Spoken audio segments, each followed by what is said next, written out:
Welcome to Israel Now News. I'm Rebekah Roberts. And I'm Yochanan Elrom. In our top story, Israeli airstrikes have targeted and killed de facto Iranian leader Ali Larijani and Gholamreza Soleimani, the commander of the IRGC's Basij paramilitary militia, along with 300 of his fighters.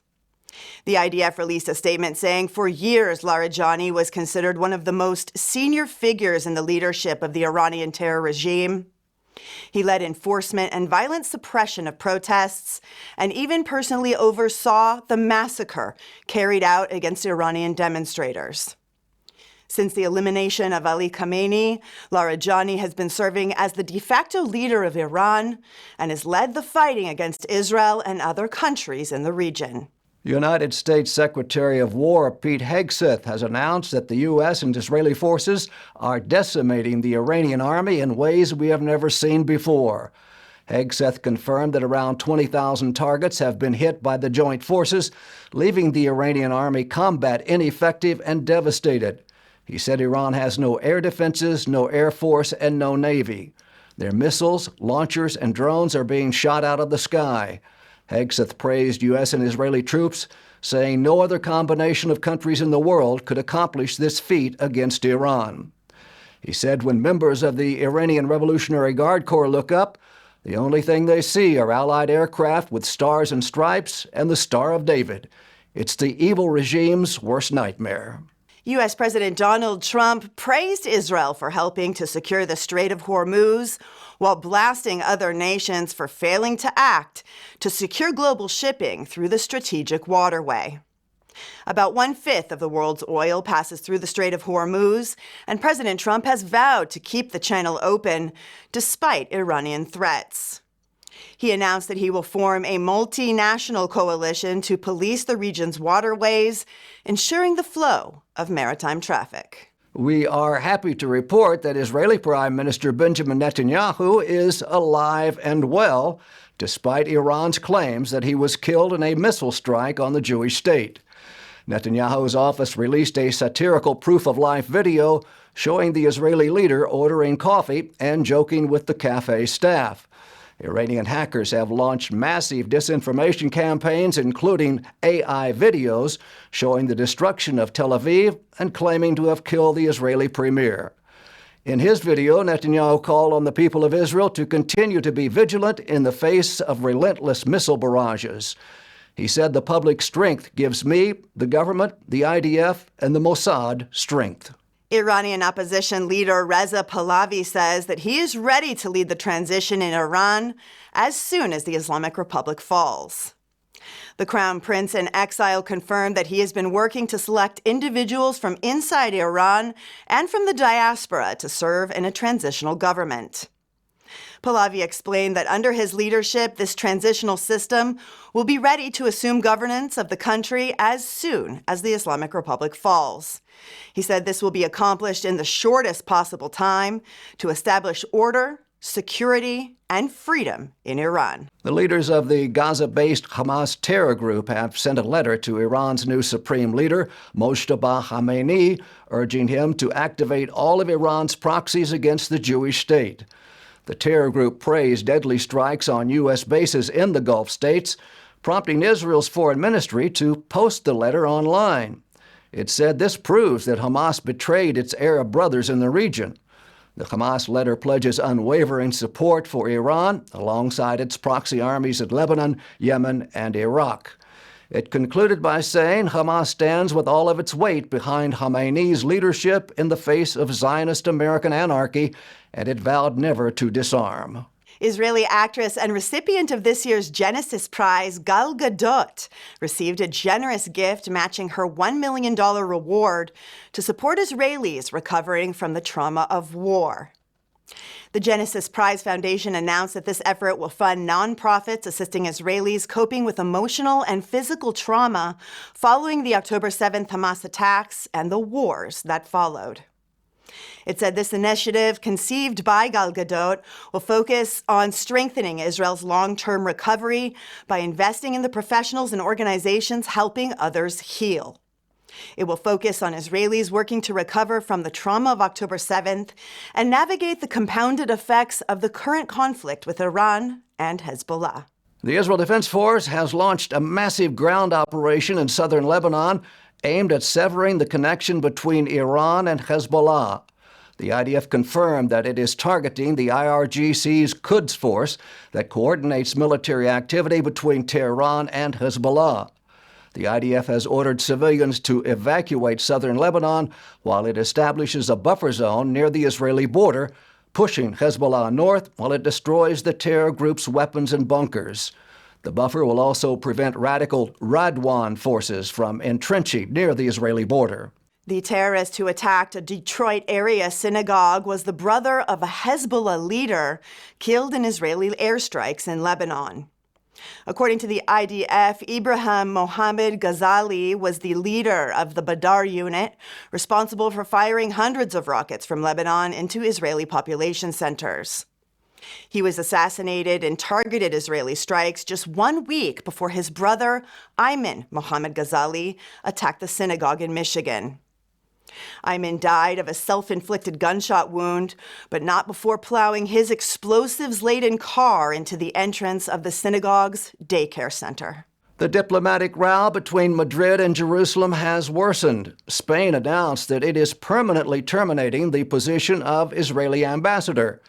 Since the start of the war with Hamas in Gaza, Spain has prohibited the sale and purchase of military equipment to Israel. In 2024, Madrid recognized a Palestinian state, prompting Israel to officially downgrade ties with Spain and recall its ambassador. In September, Spain barred all weapons shipments to Israel from Spanish ports. Spain then recalled its envoy to the Jewish state. And last week, Madrid announced that the position of Israeli ambassador has been terminated. Google has completed its acquisition of Israeli cybersecurity firm Wiz for a whopping $32 billion. This is the largest purchase of an Israeli tech company and is Google's largest purchase to date. The deal was structured to integrate Wiz into Google's cloud while remaining independent, ensuring that the company's Israeli workforce will remain in place. This deal is expected to inject $10 billion into Israel's economy. Dror Bin, CEO of the Israel Innovation Authority, hailed the announcement as a powerful sign of the strength and credibility of Israel's technology ecosystem. He said in a period where Israel has been facing complex security challenges, the completion of a deal of this scale reflects deep global confidence in the talent, resilience, and innovation that define Israeli tech. Israel continues to operate in a state of emergency as Iran and Hezbollah are firing hundreds of ballistic missiles and drones on the Jewish state. Authorities in Jerusalem have announced the closure of holy sites to protect worshippers of all faiths. Palestinian Authority officials attempted to incite violence in the holy city by falsely claiming that the restrictions were meant to facilitate a Passover sacrifice on Mount Moriah. Israel's Ministry of Foreign Affairs responded by saying, while the Iranian regime fired missiles at civilians of all religions, Israel works to protect the life and safety of all worshippers. Iranian missiles have been fired indiscriminately at Jerusalem, with debris and shrapnel falling on the Church of the Holy Sepulchre, the Armenian Patriarchate, the Jewish Quarter, and the Temple Mount near the Al-Aqsa Mosque, endangering Christians, Jews, and Muslims alike.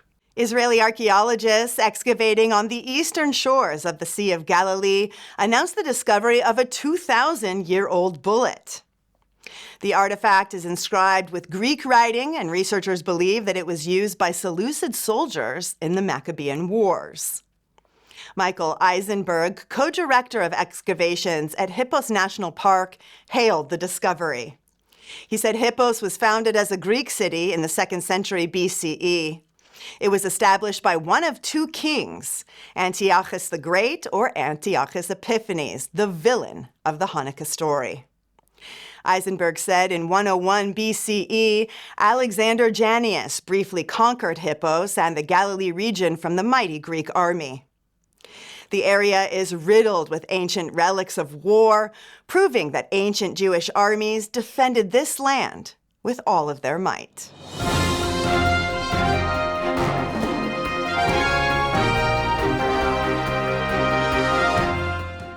That concludes the news portion of our show. Stay tuned for Ask the Source with Josh Reinstein.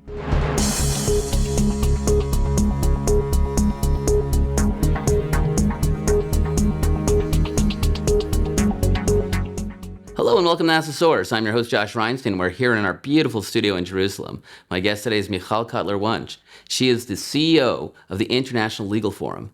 Michal, thanks for being on the show. Thank you for having me, Josh. Tell our viewers a little about what is the International Legal Forum. The International Legal Forum, first of all, its name speaks volumes. It's an international legal forum. The reason that I took over as chief executive is actually it enables me, hopefully, to continue doing precisely what I was doing, whether as a member of Knesset, whether as Israel's former special envoy for combating anti-Semitism in the most effective ways.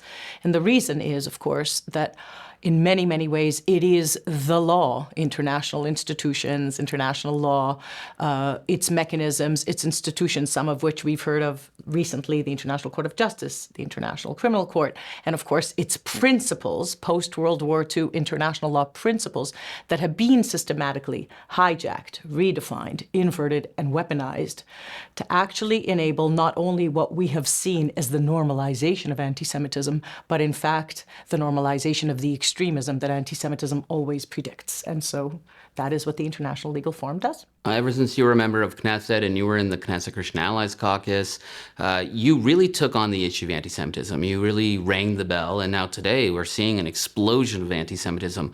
Why do you believe it's spread so fast and so viciously around the world? The reason that it actually spread so successfully is that in many spaces and places, leadership failed to address anti-Semitism as what the late Rabbi Sachs describes as the most reliable sign of a major threat to freedom and humanity and the dignity of difference. Failing to recognize it, whether it's in the international institutions, the UN and so forth, whether it's in academic spaces or other educational spaces, whether it's in online spaces, what we have seen is not just the tsunami of anti-Semitism, but its normalization because of the cowardice, I'll say, and failure of moral clarity of leadership across places and spaces, political, municipal, university, as I said, social media platforms or online spaces, across places and spaces, the failure to address it has emboldened this ever-mutating lethal virus that actually thrives on precisely the cowardice and moral failure to call it out and address it and combat it comprehensively, including, and we'll talk a little bit more about it, by using, of course, the International Holocaust Remembrance Alliance definition, the single definition and the most important resource that we have to identify all strains of what is an ever-mutating lethal virus. If we identify only some strains, we're not really combating anti-Semitism, we're combating some forms of anti-Semitism. Anti-Semitism has the definition. It's the result of a long democratic process. The International Holocaust Remembrance Alliance definition enables to identify with its 11 examples all strains, including the demonization, delegitimization, and application of double standards to the State of Israel as Jew among nations, and therefore, failing to utilize that definition, we have seen moral and, I'll say, leadership failure to actually call out and address anti-Semitism in all of its strains, and that's what's allowed it to thrive and spread across all of those spaces and places. We always thought that when countries passed the IHRA definition that things would get a lot better. Like, the devil's in the details. It doesn't seem to be implemented anywhere. Like, people pass them, but they don't implement them. So where's the disconnect? First of all, you're 100% right in pointing out that not only is it the result of a long democratic process, but it has been, in fact, adopted by more than 40 countries, more than 1,200 entities around the world, except that, as we all understand, adopting a definition but failing to actually implement it is not worth the paper it's written on. The adoption of IHRA and what we've seen is actually a war against not just the adoption of IHRA, but reversals of adoptions. Most recently, for example, when the outgoing mayor of New York City, Mayor Adams, adopted the IHRA working definition, I met with him about a month after October the 7th, and he said, and I believed, that he is committed to combating the anti-Semitism of which I came to warn and sound sirens to, the tsunami that we would see in response to the worst attack of Jews since the Holocaust. Not only did he adopt the IHRA working definition, But incoming mayor Zoran Mamdani reversed the adoption of IHRA as, I believe, one of his first sort of major steps forward as mayor of New York City. And what we've seen since is more of the same normalization of anti-Semitism in its modern, mainstream, acceptable, so to speak, strain of anti-Zionism that, of course, denies Israel's very right to exist in any border. I always think of anti-Semitism as the rejection of God. It's people who reject God, reject the Bible, and so they reject his people. But what we're seeing also is people now in the church and people who do believe in the Bible, they're starting to get into some of these anti-Semitic conspiracy theories and things as well. How is that the fact that they believe in the Bible not make them immune to anti-Semitism?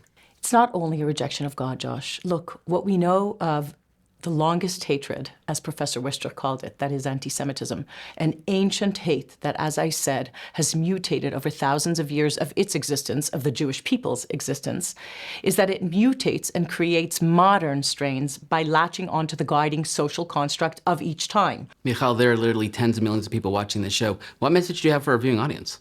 So this is actually really important. It's very, very critical that we understand the urgency that you can hear in my voice as all of us are boots on the ground in not only identifying and combating anti-Semitism, but in understanding, in the words of the late Rabbi Sachs, that it is the most reliable sign of what threatens our shared humanity and freedom and dignity of difference, so that it becomes that siren that sounds itself to the threat of extremism that endangers all of us who cherish the civilization that we all are beneficiaries of. And we have to remember the past in order to be able to reclaim what has been hijacked and renew that shared covenant not only to one another, but to the democratic societies and the Western spaces and the Judeo-Christian values that we so cherish. Thank you, Michal, for being on the show. And thank you for tuning in to Ask the Source. I'm your host, Josh Reinstein. Now back to the studio.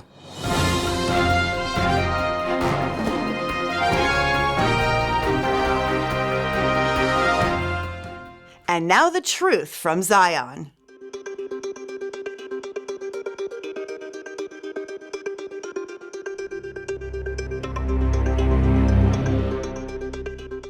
Israeli leaders have been warning for decades that Iran's growing missile arsenal was not just a regional problem built to reach Israel, but it was a global project designed to threaten the whole of Western society and deter anyone who might stand in Tehran's way.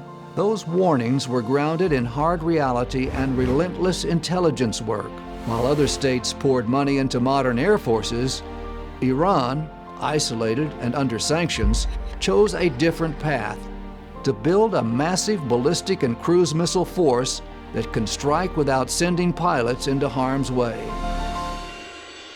The program's roots go back to the 1980s, when Iran bought variants of Scud rockets from Libya and North Korea during the Iran-Iraq War.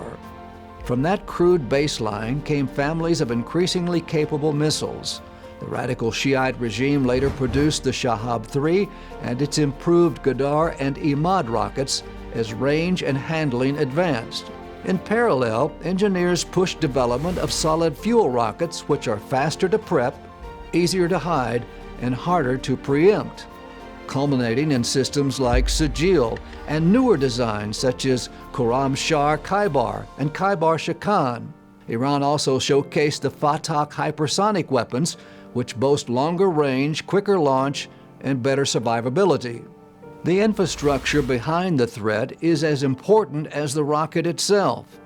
Iran has spent years building tunnels and bases underground, creating what has been described as a missile city.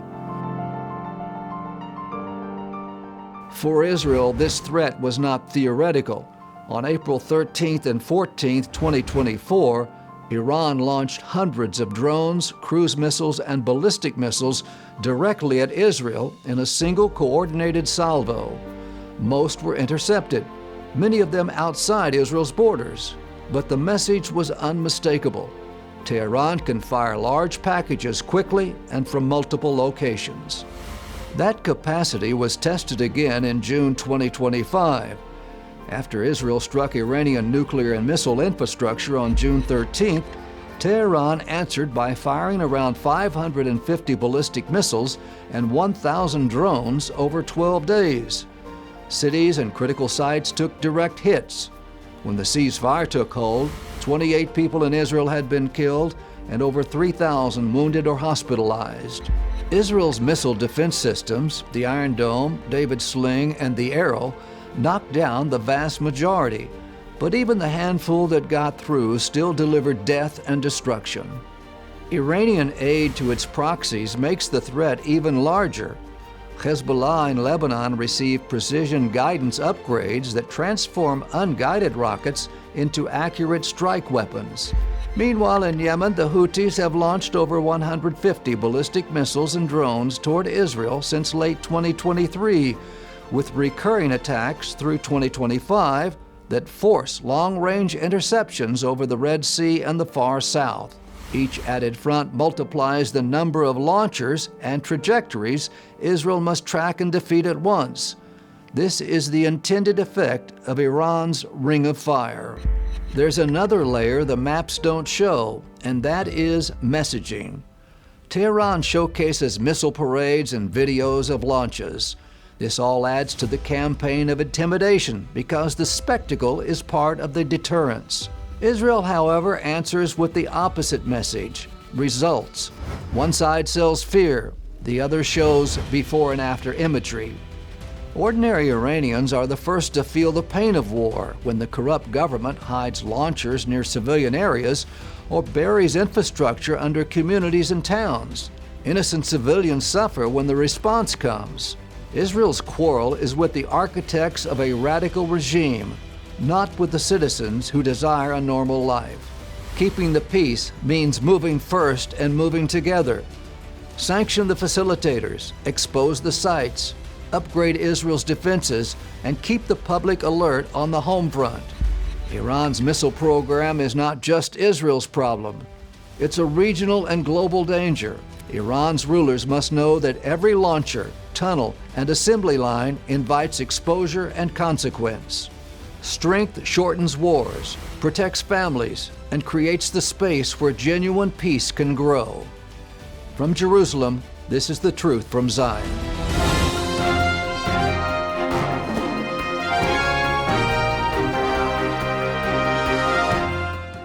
Up next, shining light from Israel.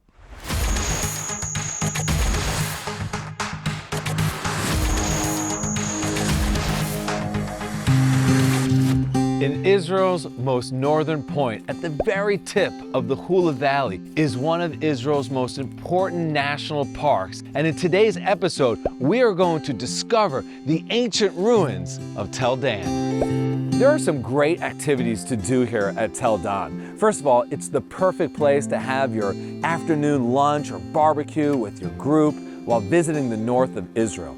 But there's also an abundant amount of hiking trails and water, and streams, riverbeds, and springs. And where's all this water coming from? So it originates on the top of Mount Hermon, Israel's tallest mountain, located in the Golan Heights. In the wintertime, it is capped with snow and even boasts a ski resort. Well, in the spring, when all of that snow melts, it seeps through the limestone and pops out as springs here in Tel Dan and another national park just slightly to the east of here known as Banyas. All of the water from Banyas and Tel Dan will eventually flow together and become what is known as the mighty biblical Jordan River. Let's now go discover some of the biblical archaeology here at Tel Dan. Wow, this is truly amazing to be walking along the walls of a First Temple period Israelite Jewish city here in the city of Dan. The city of Dan is actually named after one of the 12 tribes of Israel, one of the 12 sons of Jacob, whose name was Dan. Originally, Dan had conquered and settled the area near the large city of Tel Aviv, or what was Jaffa back in the day. However, many of them relocated here in the north in an area where there was a city by the name of Laish. Laish was conquered by the tribe of Dan, and this became known as the city of Dan.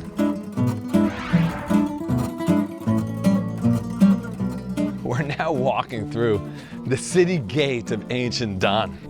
And in times of antiquity, the gate of a city played an important role because it was here that people would negotiate and finalize any type of business dealings that was being done. But not only that, right here, we still have the ancient ruins. These are original, my friends, from the first temple period where the king of Israel would sit. And if people had questions or people need to speak to the king, they would speak to him here at the entrance to the city of Dan.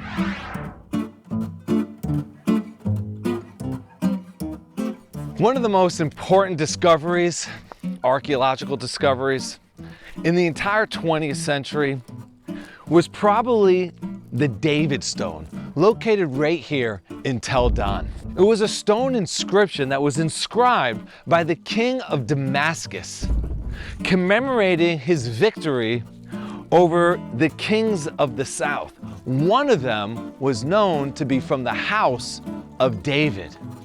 The stone inscription was written about 50 years after the death of David. So this is our first non-biblical account of the existence of David and the dynasty that came from him. One of the darkest periods of Jewish history was the division of the nation of Israel.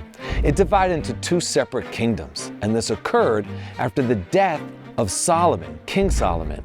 You see, his son Rehoboam, who took over the throne, was heavily taxing the tribes of Israel.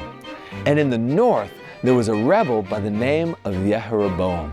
And Jeroboam told the people that there was no need to pay these taxes to Jerusalem, that they could establish their own kingdom. However, the temple, being in Jerusalem, would draw the people from the north to the south. So Jeroboam built an altar here in Dan so that the people didn't need to go to Jerusalem anymore.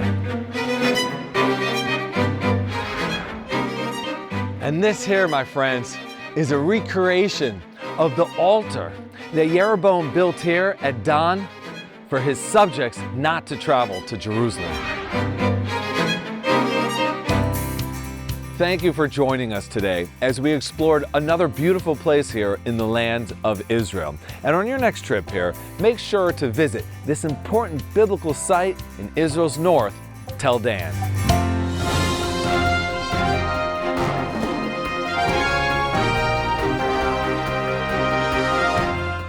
That's all for this edition of Israel Now News. I'm Rebekah Roberts. And I'm Yochanan Elrom, reporting from our studio in Jerusalem. Join us again next week for all of your Israel updates.